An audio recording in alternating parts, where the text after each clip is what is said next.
Well, good evening, everyone, and welcome to our Cardinal Strong Wellness Series #2. For those of you that don't know who I am, I'm Lisa Vicencio. I'm the Associate Head Athletic Trainer and a member of our Cardinal Strong Wellness Committee.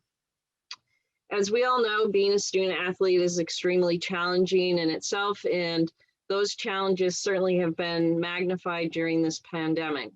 So in an attempt to help you as student athletes navigate these challenges in a healthy and effective manner, we've created a Cardinal Strong Wellness series.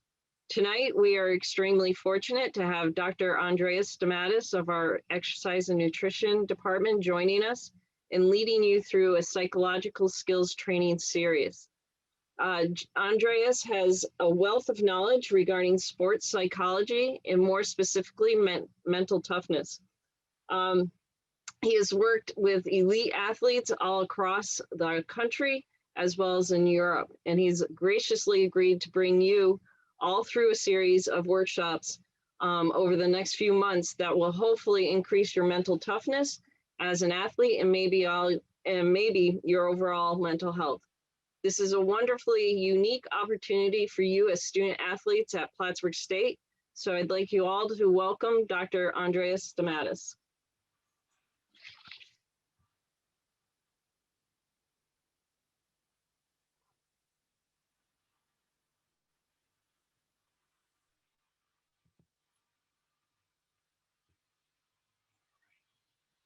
All right. Hi, guys. Thanks, Lisa, and everybody in the Wellness Series committee for inviting me. It's a great honor, and I'm really excited. This is going to be awesome. So for those of you who don't know me, as Lisa said, my name is Andreas Stamatis, and I am a professor at the Department of Exercise and Nutrition Sciences. I'm also the coordinator of the Fitness and Wellness Leadership Undergrad Program and the lab director. My research is mainly focused on mental toughness in sport. Mental toughness is a very popular term, and we're not a lot of people that were researching that. And we thought it would be great as part of the wellness series to talk about mental toughness to you through psychological skills training. So as you can see, what we're doing today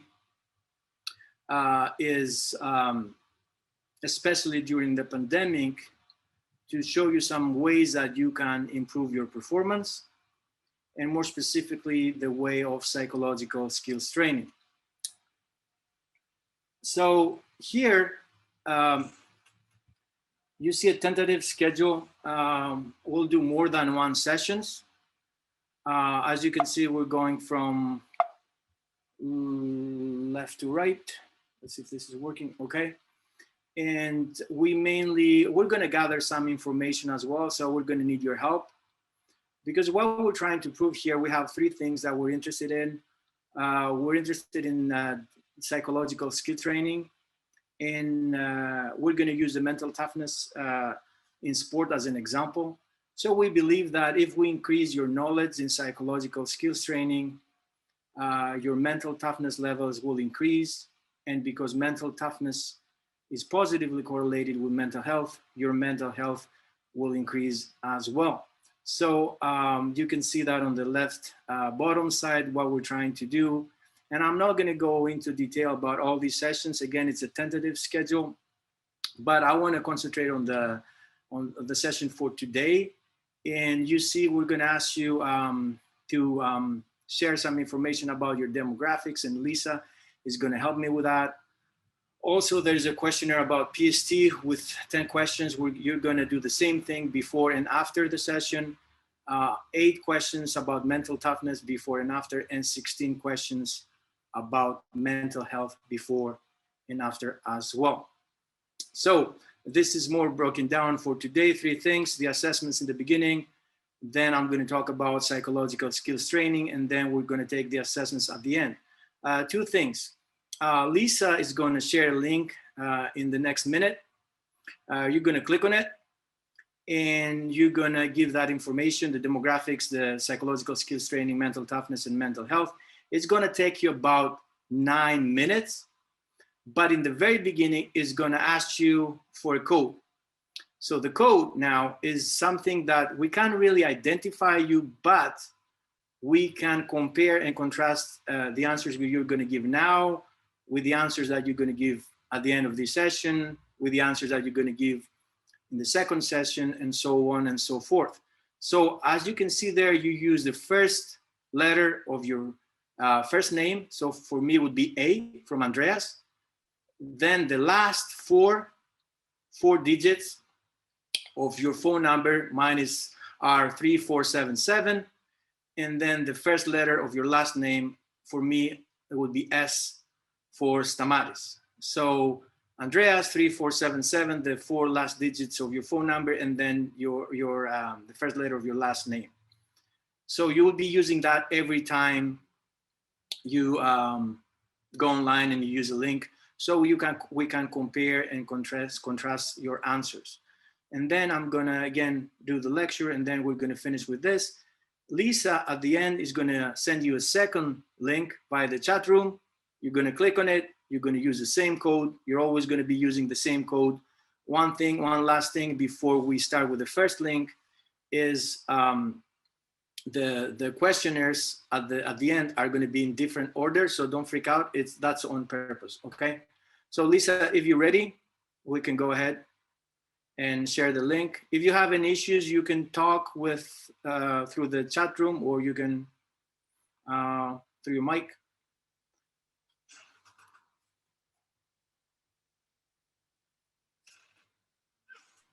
Everybody should have the link right now for the pre.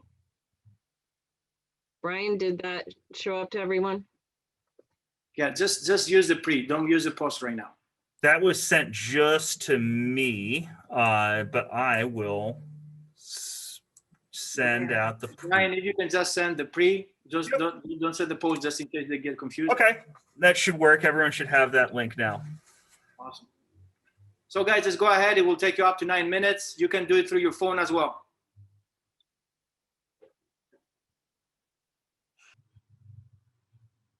Thanks, Bliss. I don't know if anybody has any issues. I don't know if the coaches know, do your players have shared anything?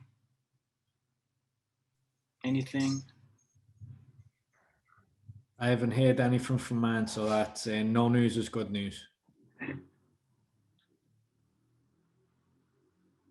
Thanks, Chris.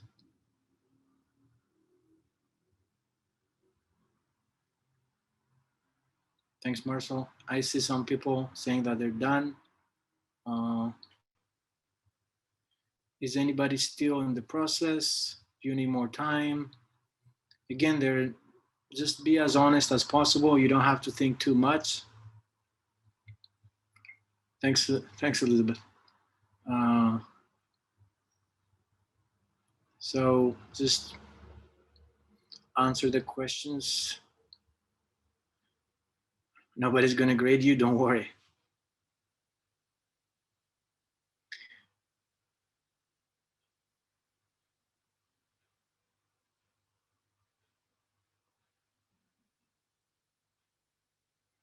All right.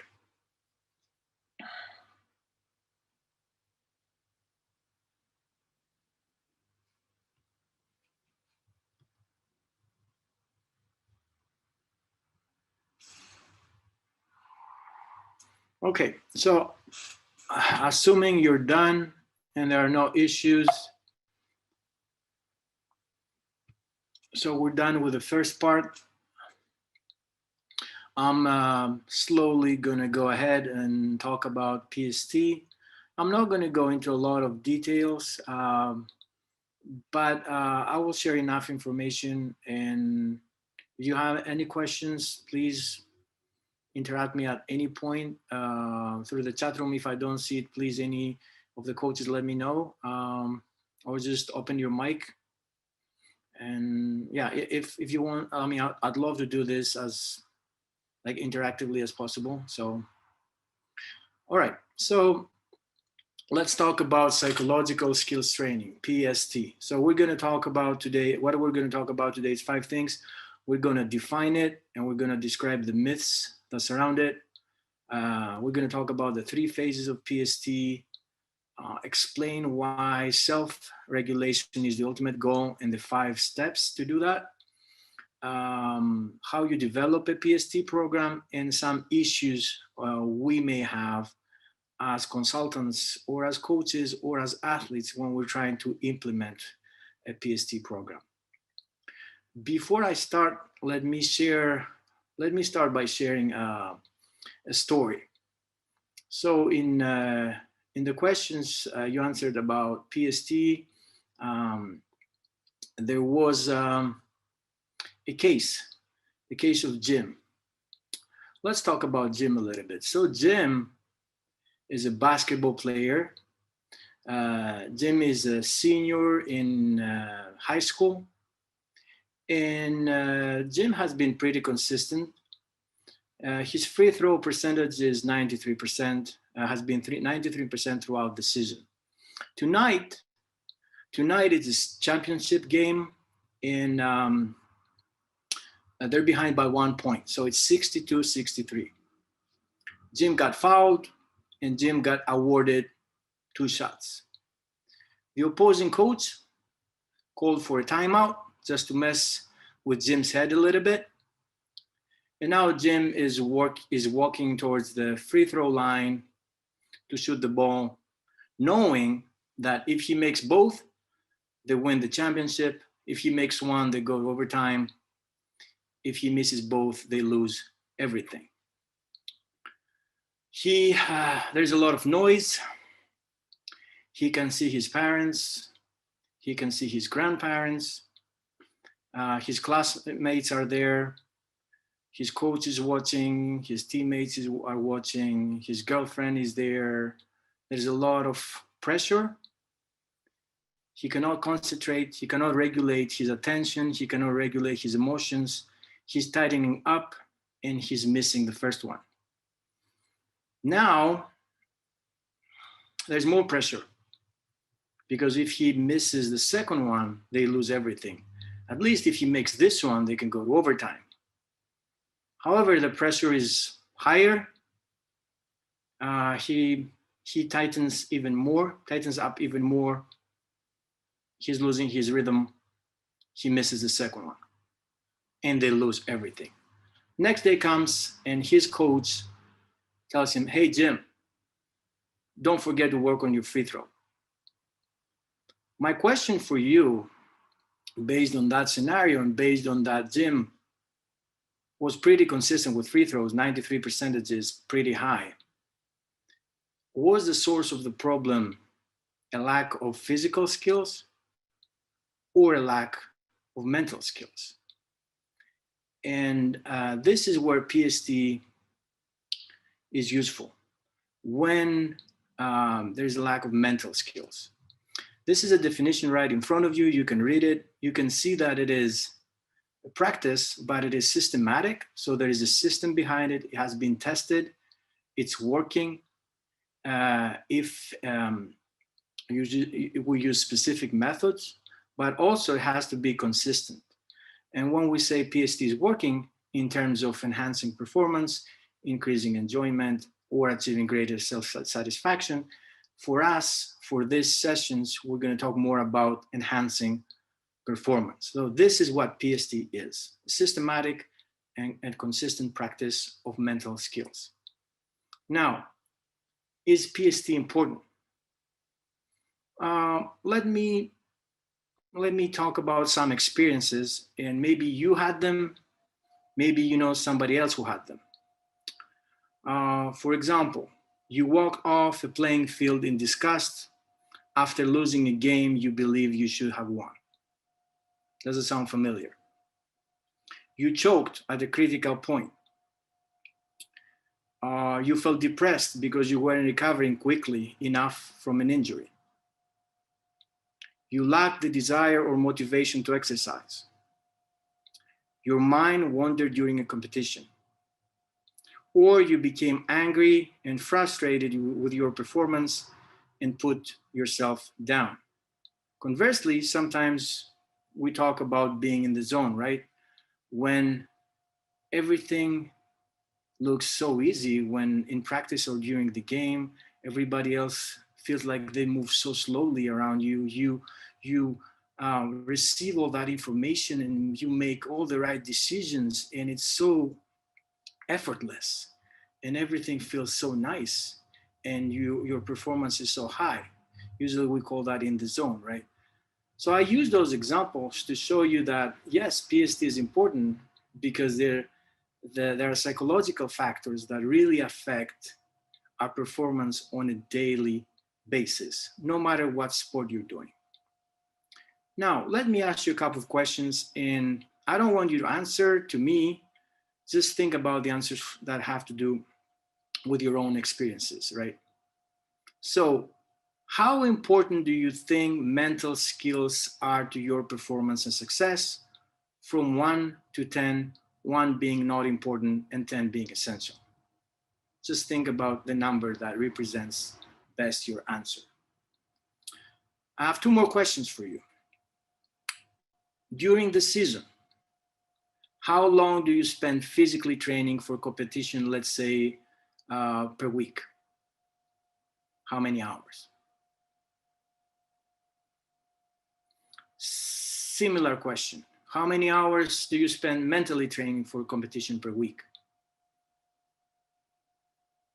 On average, the answers we're getting from athletes is that yes, mental skills are very important, but then there's a disproportion between the physical training and the mental training. There's way more physical training than mental training, although they perceive mental skills are something very important for their performance. If that's what you answered, you're not alone. You see all these big names, famous athletes right there, they report the same thing. So they have reported that mental skills are important, but they don't really practice mental skills as much as physical. So why do we have this proportion? So let's see why psychological skills are usually neglected, because that's a fact. First of all, there's a lack of knowledge.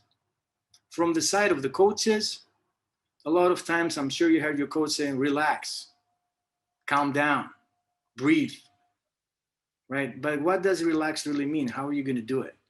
So the coaches, from my research and other people's research, there's a huge issue with education when it comes to psychological skill training and coaches, right? It's not their fault.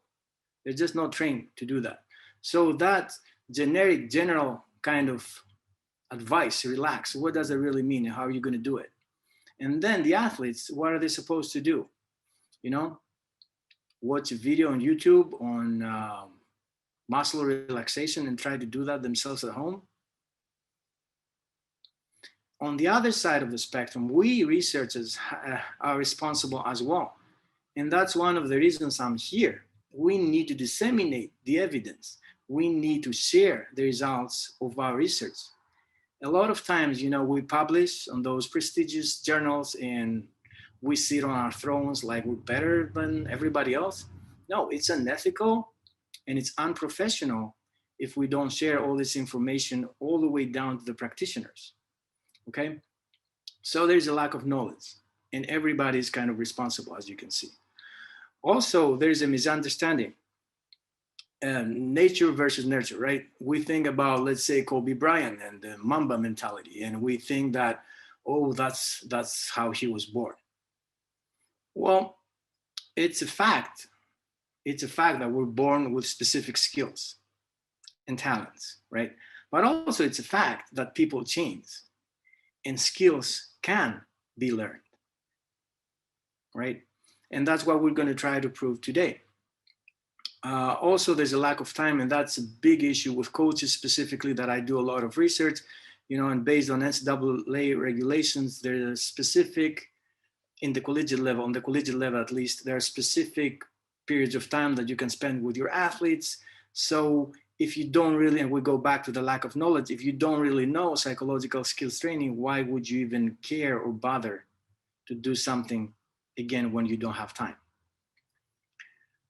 Let's talk now about some PST myths. A lot of times we think that psychological support is only for problem athletes. First of all, let me explain to you the difference between psychologists. I'm an educational sports psychologist. Educational sports psychologists come mainly, they have a kinesiology background, and at some point they like sports psychology, so that's where they turn their focus on. The clinical sports psychologists, they're more APA, and they turn into sports psychology. So they have different backgrounds, and they're trying to attack the same issues. In general, an educational sports psychology is about, emotion regulation, attention regulation, goal setting, mental toughness, grit, resilience, things like that. When a clinical psychologist is more about the psychopathology, psychopharmacology, personal disorders, body image issues, depression, and things like that. So we do different jobs. Also, I want to talk about positive psychology a little bit, since we're going to talk about mental toughness. Positive psychology is a subdiscipline of psychology, and it says that we don't need a psychologist only when we have an issue. We may go to psychologists just to increase the levels of something positive and just be proactive. We don't always have to be reactive. So if you want to increase your levels of mental toughness, you don't have to go to psychology when they're low. You just go and you learn how to increase it just in case you need it. The same thing, you go to your coach. Right? You always go to your coach and you train. You don't go whenever your fitness level is low. So if you like positive psychology, you want to read more, just let me know. It's a really interesting branch of psychology. Number 2, PST is for elite training only. No, it's not. We have a ton of research. Young athletes, developing athletes, recreational athletes, special populations. Everybody needs psychological skill training and can benefit from PST. Another thing I see a lot, and I've seen a lot in my career, people think that you go to a consultant or psychologist or mental coach once and you're done. You're not. You don't go to your sport coach once, do you? Like, what are we supposed to do in one session other than get to know each other? It takes time. It has to be consistent, and there's a system behind it, okay? And the fourth one, that a lot of time we have to convince people that PST is useful, right? I don't know if you like tennis. We usually use the example of Goran Ivanisevic, who won the Wimbledon, and there's a famous quote that said, you lie on the couch, you lay on the couch, and they take your money, and you walk out more bananas than when you walk in, right? We're not saying that PST is the solution for everything. We're not saying that PST is useless either, right? It can work, and there's specific conditions that it can work, and we're going to talk about this as well. But it is a fact that it works because we have a lot of evidence right now, okay? All right, let's move on.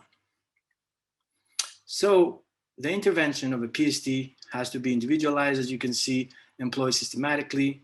And if you need to increase different and more than one skills, you have to find a way to combine them and to work on all of them. And what we're doing today is called educationally based PST. And it is proven that it works, and we'll try to prove it that it works on you as well, okay? Key here, as you can see, proven technique, it can be learned. However, it must be practiced and integrated into a person's daily routine, okay? It can just work. All right, there are 3 phases of PST, and hopefully I'm not very boring. But if, again, you have any questions, just let me know. There are 3 phases. First of all, we'll have education, and then we can move to acquisition, and then we can move to practice. In the education phase is something that we kind of doing right now. You may come to my office. First of all, I need to make sure you believe in PST, you buy in, and you understand that skills, mental skills, can be taught and can be learned, right? And then it's about awareness. awareness? Do you have the mental skills you need? If you do, there's a method where we can say it's easily to teach it, and for a client to identify it, we usually use the green, the yellow, and the red light. If you're in the green light, you don't need a lot of awareness because there's an autopilot mode. You have the mental skills for whatever sport you're doing. If you're in yellow, you can still play, but we need some kind of intervention to work on some things. If you are in red, then maybe we need to pull you out and work on your weaknesses, because here we're going towards a catastrophe. You won't be like, playing is not going to help you at all. Actually, it's going to make things even worse. So we take you out and we'll work on whatever you need to work, and then we put you back in. Okay. Now, once we're done with that, we go to the acquisition phase. Here, we have identified your strengths and your weaknesses. You have bought in. So we're trying to learn how the methods to acquire those skills that you need. If we are in a team setting, and it's the same with a team sport and a coach, you can provide some general information to the whole team, but then again, you have to be very individualized and specific with each athlete. It's the same thing when we're talking again about the team sport and your sport coach. There are things that the whole team can do, but then the coach breaks down the team into smaller groups for specific reasons, right?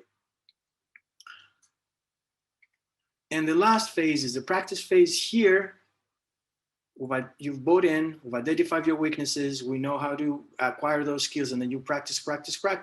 You practice with me in my office, you practice at your place at home, you simulate situations, and then you practice during practices, and then at the end during actual games. That's the goal, right? To go into the game and actually use all those new skills that you need, your mental skills that will enhance your performance.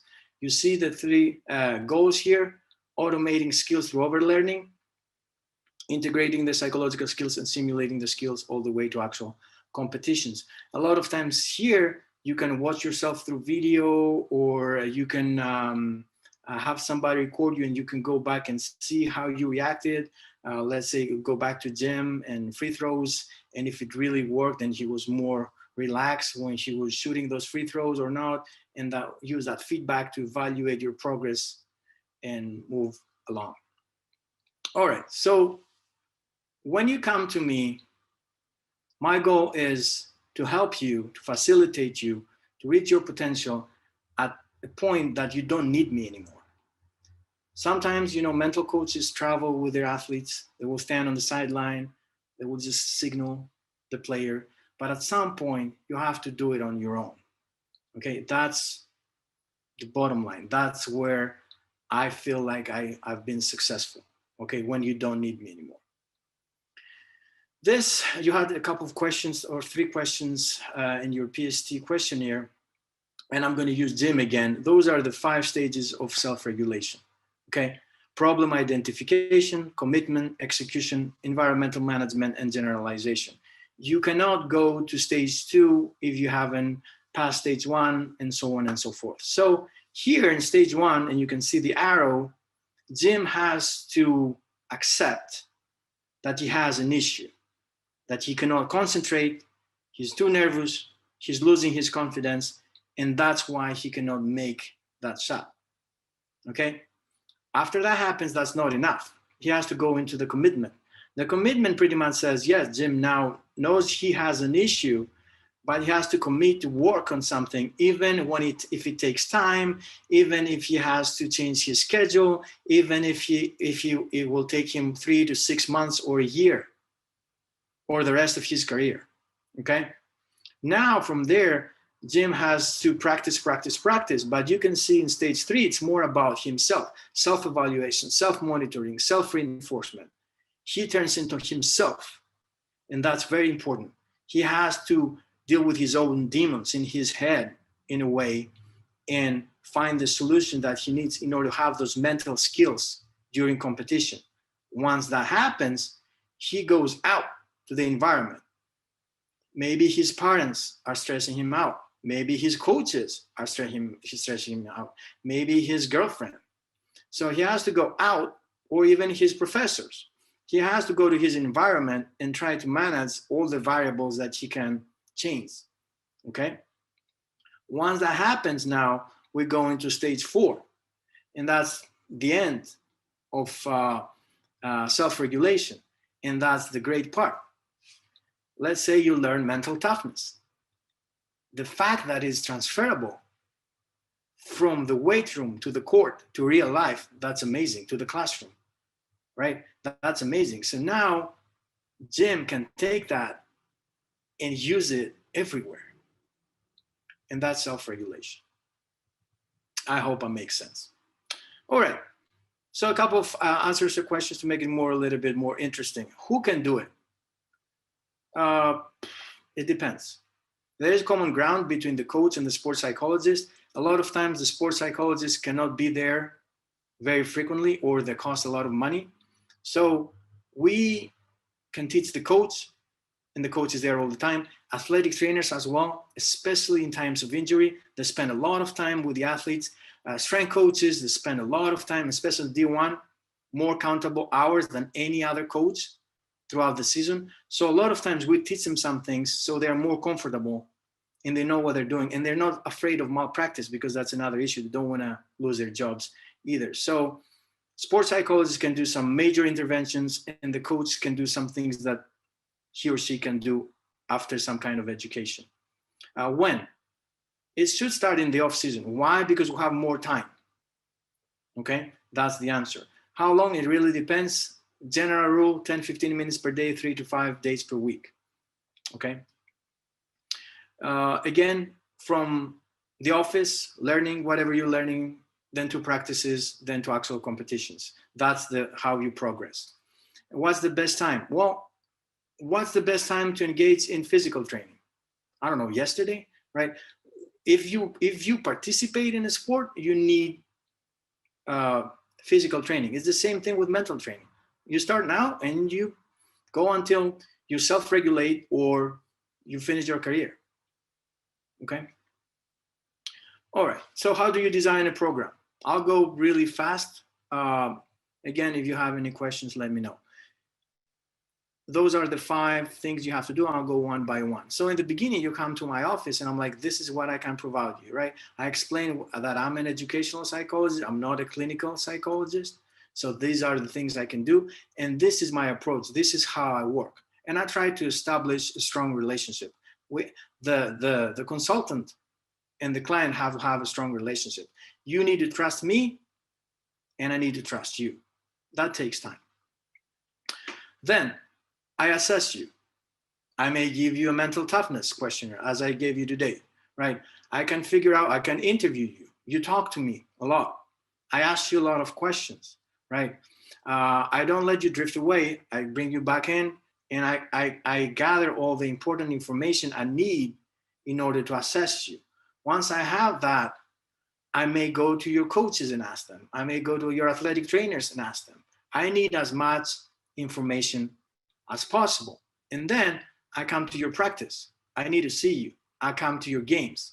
I need to see if you're behaving differently between practices and games. How do you behave when you lose? How do you behave when you win? I need to gather information. I take notes. I take all this and then I need to understand your sport. I started playing golf because I had a golfer. I needed to understand golf. I don't like golf. I hate golf, but I needed to do it because I need to know your sport. I started watching baseball like a lot because I needed to understand baseball in order to have a client that plays baseball and be in a position that I can really use examples from the sport or understand the examples that the client is using to describe an issue. Okay. Now, we need to obtain some skills. Let's say mental toughness, confidence, whatever we need. The way to do that is called the method. So there's a procedure. I may tell you to do this kind of imagery, this time of goal setting. Whatever method we have is there for you to go from A, where you are, to B, or where you want to go. Okay. So whatever skills you're lacking, but you need them for your sport, we need a specific method that is customized, personalized for you right now, today. okay? Schedule. You may be coming to my office. I may be coming to the practice. There are many kinds of meetings. And as a psychologist, I know I'm not going to be given a lot of time. So every chance I get, formal, informal meeting, I'm trying to establish relationship, communication, build rapport with coaches, anybody, okay? I need to fight a lot of times to get 5-10 minutes to talk with the team. So whatever I'm given, I take it, all right? Whenever possible, begin PST before the season begins, of course, because we have more time, as we said, and be systematic, be consistent. Periodization. Have you ever heard about periodization? Right? Your strength coach, Jason, for example, Jay, is giving you some kind of training during your off season, right? Lifting and conditioning. Periodization is blocks. So this block is more about strength. This block is more about power, whatever. The same is for us as well. Periodization is to have you at the optimal level at the right time. So if you are fighting and you're a wrestler, you're fighting on a Sunday, I need you ready on a Sunday. I don't need you ready on a Saturday or Monday. Sunday, whenever, at whatever time you're playing. So I need to schedule, I need to have a plan, and I have to be systematic. So whatever skills you have to be at their highest levels right when you need them. Okay, that's part of my job as well. Common problems as we're going towards the end of this presentation. A lot of times we need to convince the coaches, the administrators, or even the athletes that psychology is important and that psychological skills training is working, and that we're not just doing mambo jumbo stuff. There are a lot of evidence that our work is important, and there's a lot of evidence of how we're going to do something that is effective. Okay.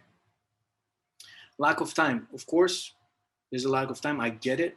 But a lot of times when I talk about with coaches or athletes, I'm like, try to find solution, not excuses. So as an athlete, okay, you can't do it there. Can you go home, lay down, and do 15 minutes of imagery? Yes, you can. Yes, you can. So do it.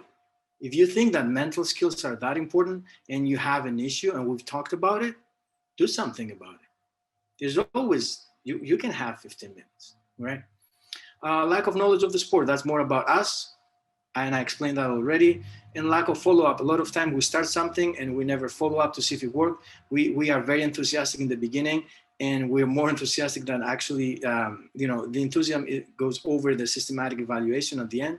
And that doesn't really help with implementing more programs and prove that they're working. These are the take-home points. Systematic, consistent practice of mental skills leads to positive effects on performance.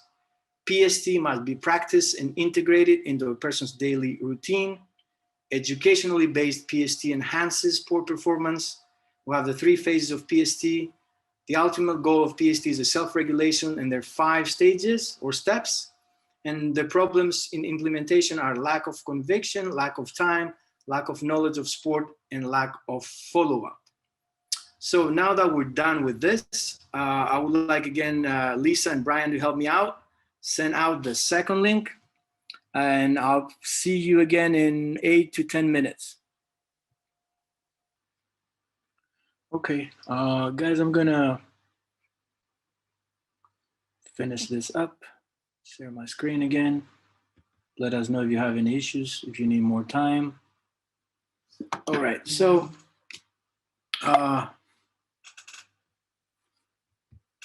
we're done with the third part. I just wanna talk just for a second and introduce you on what we're gonna do starting next session. As you saw, the mental toughness questionnaire had 8 questions, and you could self-assess yourselves, self-assess from 1 to 7.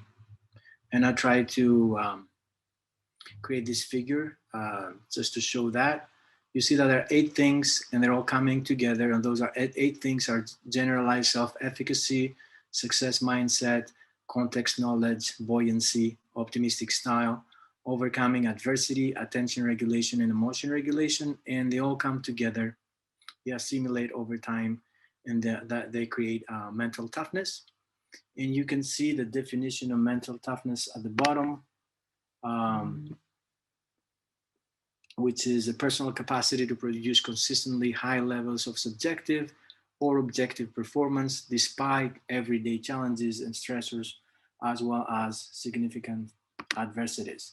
So starting next time, I'm going to be taking 2 or 3 of those key dimensions. I'm going to assess you in the very beginning on your knowledge. I'm going to talk about those, and then I'm going to assess you at the very end. They're going to be way less questionnaires and less questions for you to answer starting next session. I just wanted to introduce a little bit what we're going to talk about starting the next session. So this is mental toughness. These are the 8 key dimensions that assimilate over time and create this. That's the conceptualization of this construct, and that's the definition. I'm more than willing to share my slideshow for whoever wants it and needs it. I don't, it's yours if you want it. I'll be more than happy to share with you. This is my email address, and this is my Instagram account. This is strictly professional. We can connect any way you want us to connect. I'm more than willing to answer questions. If you want to ask me something and you don't want to do it now, feel free to email me or connect through Instagram. Instagram, I have a lot of information concerning psychological skills training and specifically mental toughness. I want to thank you so much for having me. And it's going to start getting more interesting as we use the example of mental toughness starting next session to explain more psychological skills training. I want to wish you happy holidays. Stay safe. Create some amazing memories with your families. And most likely I'll see you in 2021 in January. If you want to ask any questions right now, please go ahead. I'm going to stop sharing. And if there is anything, I'll send you a free shaker too. Any questions from anybody that you can turn on your mics or by the chat room. Andreas, I don't have a question. I just want to say thank you. This is something that I think all athletes are going to be really interested in, and just to the athletes who are on, make sure you open your eyes, ears, and your minds to this, because this is some next level stuff that will really help you. So thank you. Thank you, Chris. I appreciate it. Hopefully they liked it. And again, we talked a little bit about theories today. It's going to get more interesting as we go into more specific and use the example of mental toughness starting next time. I want to thank them for their patience to, go all over these questionnaires and spend more than 20 minutes filling out questions. But I want to reassure everybody, all the student athletes, that it's going to be so useful as we analyze the data of this. Because based on that, we can talk to the administration. Based on that, we can create more workshops. Based on that, we can talk with the health center. Like, there's a lot of a lot of value in what you just did. So thank you for your patience. Andreas, on behalf of the coaches, the staff, the student athletes, I want to thank you for taking the time. I know you're extremely busy. And athletes, this is another tool that you guys can use to really put yourself ahead of the other SUNY schools. So I hope we really utilize Andreas's an incredible knowledge, and hopefully it will separate us from some of the other teams and whatnot. So we will send out another link and a reminder of the next session, which, as Andreas said, is going to be early to mid-January. And again, I thank everybody for your participation. And Andreas, a big, big thank you to you and everybody else that helped make this presentation go off. Thanks again. Thank you, everybody. Thank you.